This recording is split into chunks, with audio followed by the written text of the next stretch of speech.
Hello friends, welcome back to Anveshana channel. आज हम लोग पढ़ेंगे साहित्य शास्त्र से रीति संप्रदाय। ठीक है, आज हम लोग रीति संप्रदाय का पूरा डिटेल से इसका अध्ययन करेंगे। ठीक है, ये यूजीसी नेट के सिलेबस में है, तो आज हम लोग पढ़ेंगे रीति संप्रदाय। ठीक है, चलिए हम लोग पढ़ना स्टार्ट करते हैं। रीति शब्द का अर्थ क्या होता है? मार्ग होता है। ठीक है, देखिए रीति शब्द का अर्थ व्युत्पत्ति परक मार्ग। ठीक है, मार्ग होता है, व्युत्पत्ति परक अर्थ मार्ग होता है। ठीक है, कोश के आधार पर अगर हम रीति शब्द के पर्यायवाची शब्द देखेंगे तो क्या क्या होता है? शैली, पथ, विधि, प्रणाली, पद्धति आदि। ठीक है, आगे देखिए, साहित्य में रीति शब्द से अभिप्राय कवि या लेखक की विशिष्ट शैली से लिया गया है। ठीक है, मतलब यहाँ बताया जा रहा है कि रीति का अर्थ क्या होता है। ठीक है, रीति का मतलब ढंग। ठीक है, कविता को लिखने का अपना अपना ढंग होता है। ठीक है, अपना अपना एक शैली होती है हर कवि का। जैसे महादेवी वर्मा का लिखने का अलग शैली है। ठीक है, सुमित्रा नंदन पंत अलग शैली में लिखते हैं। ठीक है, तो वही रीति का मतलब ही होता है ढंग। ठीक है, कविता को लिखने का ढंग। ठीक है, यहाँ पे देखिए, साहित्य में रीति शब्द से अभिप्राय कवि या लेखक की विशिष्ट शैली से लिया गया है। ठीक है, विशिष्ट शैली मतलब स्टाइल। हम लोग बोलते हैं ना कि सबका अपना अपना स्टाइल होता है। ठीक है, बोलने का, तो वही होता है। ठीक है, आगे देखिए, रीति संप्रदाय के प्रवर्तक आचार्य वामन माने जाते हैं। ठीक है, तो रीति संप्रदाय के प्रवर्तक कौन है? आचार्य वामन। ठीक है, इन्होंने काव्य की आत्मा रीति को माना है। ठीक है, तो इन्होंने काव्य की आत्मा किसे माना है? रीति को माना है। ठीक है, इसीलिए ये कहते हैं रीतिरात्मक काव्यस्य। ठीक है, आगे देखिए, आचार्य वामन से पूर्व के आचार्यों ने रीति के लिए इन शब्दों का प्रयोग किया। ठीक है, तो वामन से पहले आचार्यों ने रीति शब्द के लिए क्या क्या प्रयोग किया? देखिए, भरत मुनि ने प्रवृत्ति कहा। ठीक है, भरत मुनि ने रीति शब्द को क्या कहा? प्रवृत्ति। ठीक है, आचार्य भामा जी काव्य भेद के अंतर्गत विवेचन करते हैं। ठीक है, और आचार्य दंडी इसे काव्य मार्ग कहते हैं। अब हम लोग देखते हैं आचार्य वामन। ठीक है, आचार्य वामन जी क्या कहते हैं? सर्वप्रथम आचार्य वामन ने रीति शब्द का प्रयोग किया। ठीक है, सर्वप्रथम आचार्य वामन ने रीति शब्द का प्रयोग किया तथा रीति को परिभाषित करते हुए कहा कि विशिष्ट पद रचना रीति।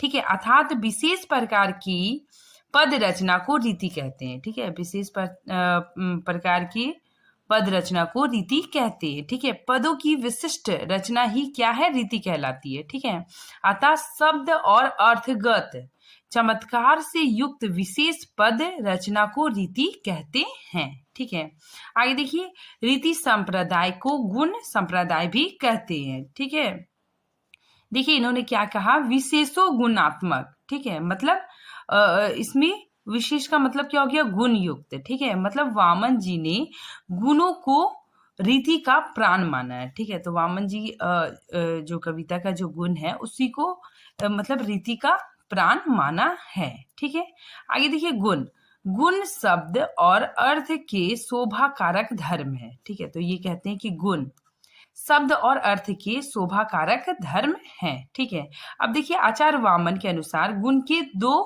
इन्होंने गुण के दो वर्ग किए हैं। ठीक है, एक है शब्दगत गुण। ठीक है, ये कितने होते हैं? 10 होते हैं। ठीक है, आता है एग्जाम में। और दूसरा अर्थगत गुण, ये कितने होते हैं? ये भी 10 होते हैं। ठीक है, आगे देखिए, अर्थ गुण शब्द गुण की अपेक्षा श्रेष्ठ होते हैं। ठीक है, तो अर्थ गुण क्या होता है?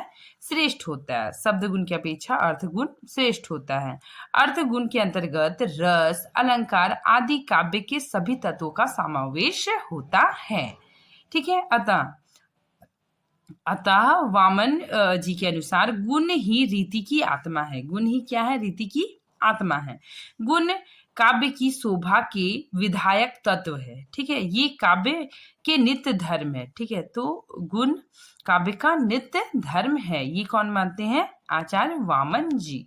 अब देखिए, वामन के अनुसार रीति के 3 भेद होते हैं। ठीक है, पहला वैदभी। ठीक है, फिर नेक्स्ट गौड़ी और तीसरा पंचाली। ठीक है, तो ये मुख्य है।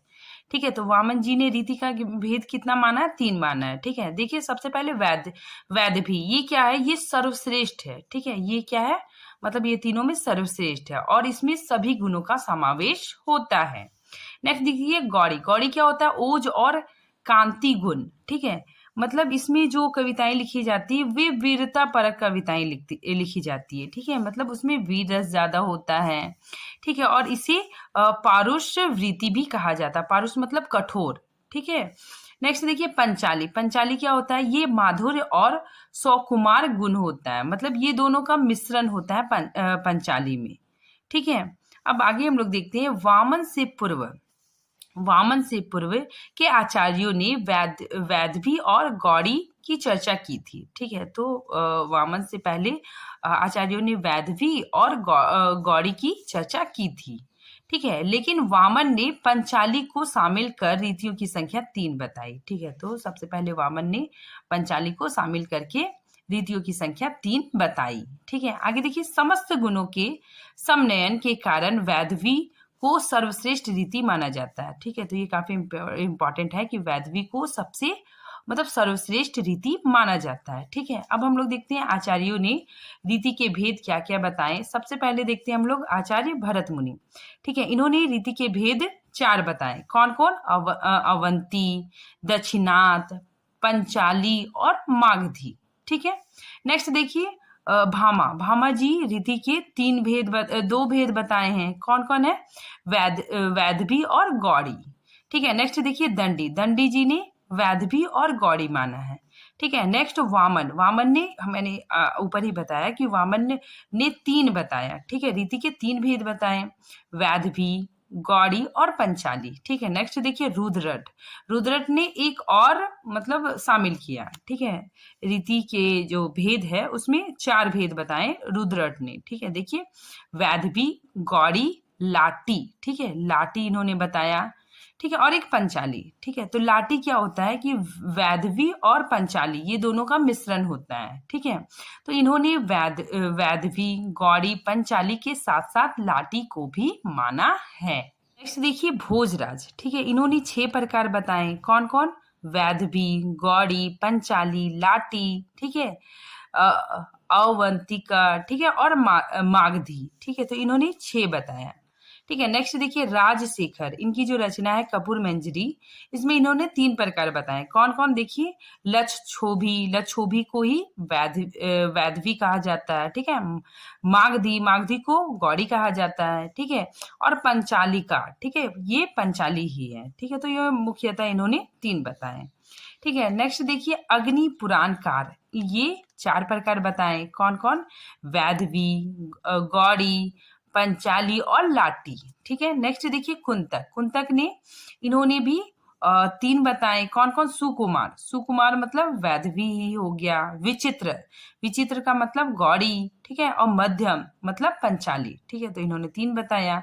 नेक्स्ट देखिए विश्वनाथ, विश्वनाथ जी ने वैदवी, गौड़ी, पंचाली और लाटी बताया। अब देखिए मम्मट, मम्मट जी ने क्या क्या बताया? उपनागरिक। ठीक है, उपनागरिक क्या हो गया? वैदवी। ठीक है, नेक्स्ट है पारुषा, पारुषा। ठीक है, पारुषा इसको कठोर भी बोला जाता है। ठीक है, तो इन्होंने पारुषा को भी माना। ठीक है, जो गौड़ी ही है। नेक्स्ट देखिए कोमला। ठीक है, ये कोमला किसको बोलते हैं? पंचाली को ही। ठीक है, तो ये कौन मानती है? आचार्य मम्मट जी। ठीक है, आगे देखिए आचार्य आनंद वर्धन ने रीति को संघटना कहा है। ठीक है, ये काफी इंपॉर्टेंट है कि आचार्य आनंद वर्धन ने रीति को संघटना कहा है। ठीक है, इन्होंने रीति को समाज से जुड़ा हुआ माना है। ठीक है, नेक्स्ट देखिए आचार्य विश्वनाथ जी ने पद संगठना नाम दिया है। ठीक है, तो इन्होंने क्या नाम दिया है? पद संगठना। ठीक है, अब हम लोग देखते हैं विश्वनाथ जी ने क्या क्या कहा है। वे संगठना को संपूर्ण सौंदर्य का साधन मानते हैं। ठीक है, नेक्स्ट देखिए वे संगठना को रस पर आश्रित मानते हैं। ठीक है, आगे देखिए वे पद संगठना रीति को काव्य की आत्मा नहीं मानते। ठीक है, तो विश्वनाथ जी रीति को काव्य की आत्मा नहीं मानते हैं। ठीक है, आगे देखिए रीति संप्रदाय को गुण संप्रदाय भी कहा जाता है। रीति संप्रदाय को गुण संप्रदाय भी कहा जाता है। ठीक है, अब हम लोग देखते हैं क्षेत्र, क्षेत्र के आधार पर वामन का रीति रीति का नामकरण। ठीक है, देखिए इसका नामकरण कैसे हुआ। सबसे पहले देखते हैं वैधवी। वैधवी का नाम वैधवी क्यों पड़ा। ठीक है, देखिए विदर्भ प्रदेश में कवियों द्वारा ज्यादा प्रयोग में लाने के कारण, ठीक है, मतलब विदर्भ प्रदेश में कवियों के द्वारा, ठीक है, ज्यादा प्रयोग में लाने जाने के कारण इसे वैधवी कहा जाने लगा। ठीक है, मतलब विदर्भ प्रदेश के क्षेत्र, मतलब महाराष्ट्र के आसपास से कवि इसका प्रयोग करते थे। ठीक है, इसीलिए इसका नाम विदर्भी पड़ा। ठीक है, नेक्स्ट देखिए गौड़ी रीति। ठीक है, ये क्या है, गौड़। ठीक है, गौड़ प्रदेश मतलब पश्चिम बंगाल में ज्यादातर कवियों ने इसका प्रयोग किया। ठीक है, इसी कारण इसका नाम गौड़ी मतलब गौड़ी पड़ा। ठीक है, देखिए गौड़ी प्रदेश यानी पश्चिम बंगाल की तरफ कवि इसका प्रयोग करते थे।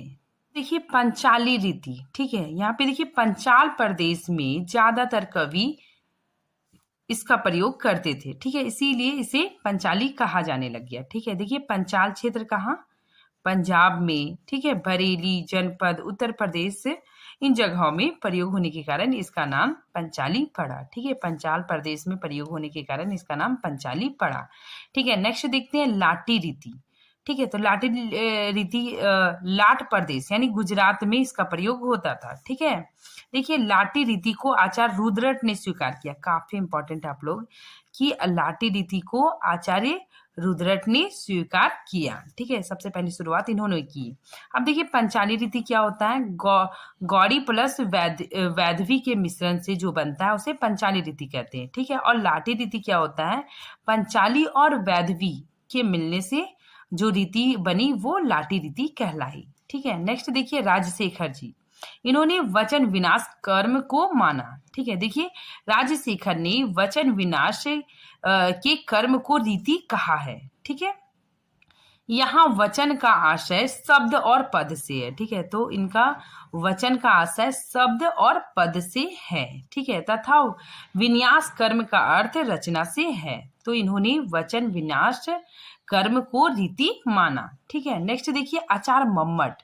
ठीक है, तो आचार मम्मट रीति को वृत्ति कहते हैं। ठीक है, ये काफी इंपॉर्टेंट है। आचार मम्मट रीति को वृत्ति कहते हैं। ठीक है, इनके अनुसार निश्चित वर्णों का रस से संबंधित व्यापार वृत्ति है। ठीक है, तो इनके अनुसार निश्चित वर्णों का, ठीक है, रस से संबंधित व्यापार वृत्ति है। ठीक है, तो इन्होंने वृत्ति कहा। रीति और गुण का संबंध है। ठीक है, देखिए ये क्या क्या मानते हैं, ये 3 मानते हैं। ठीक है, उपनागरिका, ठीक है, इसे वैधवी कहा जाता है। फिर पौरुषता, ठीक है, इसे गौड़ी कहा जाता है। और कोमला, ठीक है, तो इसे पंचाली कहा जाता है। ठीक है, तो देखिए जो उपनागरिका है इसमें माधुर्य गुण होता है। ठीक है, और ये जो पारुस्ता है ये क्या होता है, ओज गुण। ठीक है, मतलब वीरता की जो कविताएं लिखी जाती थी, ठीक है, वीर रस से संबंधित, उसमें ओज गुण पाया जाता था। ठीक है, और कोमला मतलब पंचाली में प्रसाद गुण पाए जाते हैं। ठीक है, देखिए वृत्ति रस का साधन मात्र है। ठीक है, तो ये क्या कहते हैं, वृत्ति क्या है, रस का साधन मात्र है। अब हम लोग देखते हैं आनंद वर्धन की भांति मम्मट भी गुणों में 3 वृत्तियां मानते हैं। ठीक है, तो इन्होंने गुणों में, ठीक है, गुणों में 3 वृत्तियां मानते हैं। ठीक है, कौन कौन है, देखिए माधुर्य गुण। ठीक है, इसके अंतर्गत चित्त द्रुति, चित्त मतलब क्या हो गया, मन। ठीक है, मन जब प्रसन्न होता है। ठीक है, नेक्स्ट देखिए ओज गुण माना है, चित्त दीप्त। ठीक है, फिर प्रसाद गुण। ठीक है, इसमें चित्त व्याप्ति माना है। ठीक है, अब देखिए पंचाली को ग्राम्या भी कहते हैं। ठीक है, अब देखिए वैधवी रीति की विशेषताएं। ठीक है, तो हम लोग वैधवी रीति की विशेषताएं देखते हैं। देखिए इसका मूल आधार माधुर्य गुण है। ठीक है, तो इसका मूल आधार क्या है, माधुर्य गुण होता है। ठीक है, इसमें मतलब जो कविताएं रची जाती है उसमें बहुत ही मतलब माधुर्यता का गुण पाया जाता है, मतलब सुनने में बहुत ही मधुर लगता है। ठीक है, हमारे कानों को काफी प्रिय लगता है। ठीक है, इसमें देखिए इसमें कोमल वर्णों का प्रयोग होता है। ठीक है, तो इसमें क्या होता है कि कोमल वर्णों का प्रयोग होता है। ठीक है, देखिए वैधवी में मूर्धन्य मतलब ट ठ ड ढ जो वर्ण है, ठीक है, मूर्धन्य महाप्राण, संयुक्त, द्वित, रेफ, ट वर्ग वाले ये वर्ण नहीं आते। ठीक है, मतलब इनका प्रयोग, इन वर्णों का प्रयोग नहीं किया जाता है। ठीक है, देखिए इसमें समास का भी प्रयोग नहीं होता है, वैधवी रीति में समास का प्रयोग नहीं होता है। ठीक है, इसमें श्रृंगार, करुण और शांत रस का प्रयोग होता है। ठीक है, देखिए इसमें चंद्र बिंदु का भी प्रयोग होता है। ठीक है, देखिए इसका उदाहरण, कनक किनिन निपुण धुनी सुनी, कहत लखन सब राम हृदय गुनी। ठीक है, ये किसने लिखा है?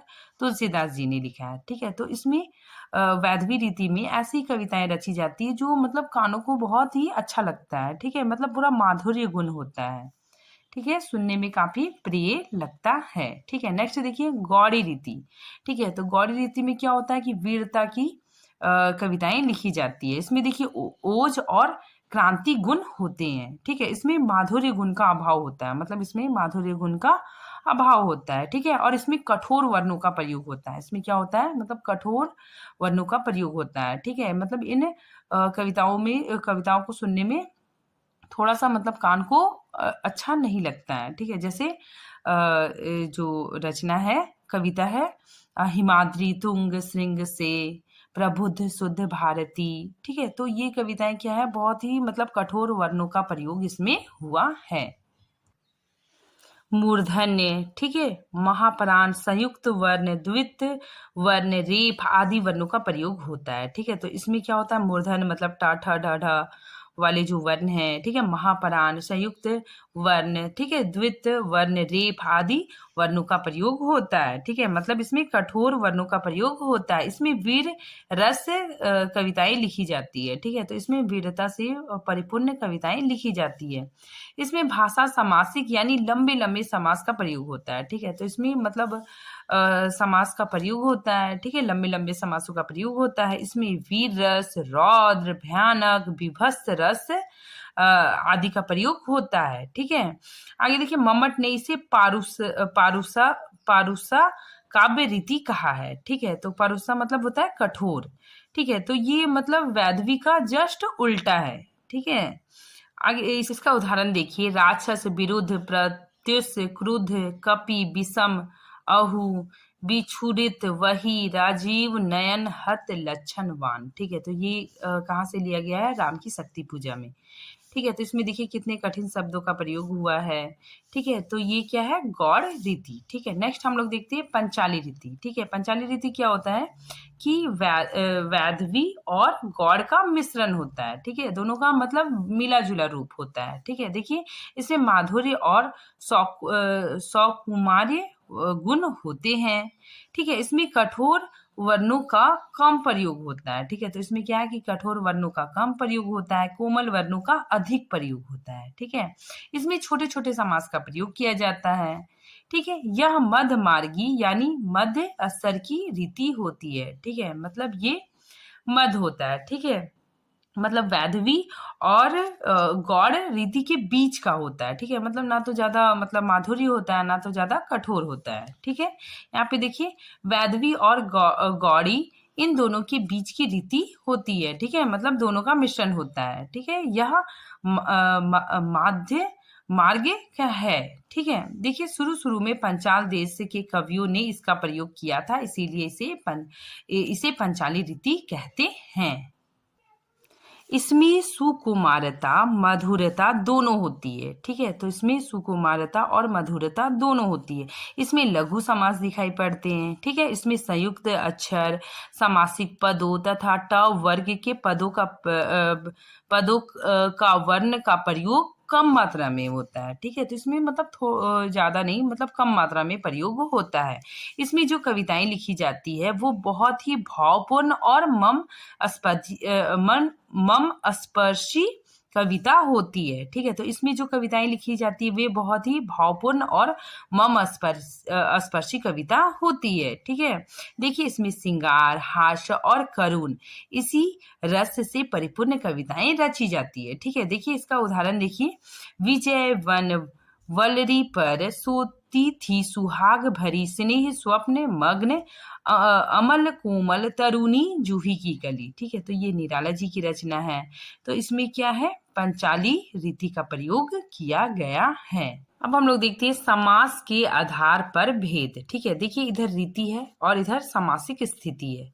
ठीक है, सबसे पहले हम लोग देखते हैं वैधवी। वैधवी में क्या है, इसमें समास का प्रयोग नहीं होता है। ठीक है, ये समास रहित होता है। नेक्स्ट देखिए गौड़ी। गौड़ी क्या होता है, ये इसमें दीर्घ समास का प्रयोग होता है। ठीक है, मतलब दीर्घ समास की बहुलता होती है।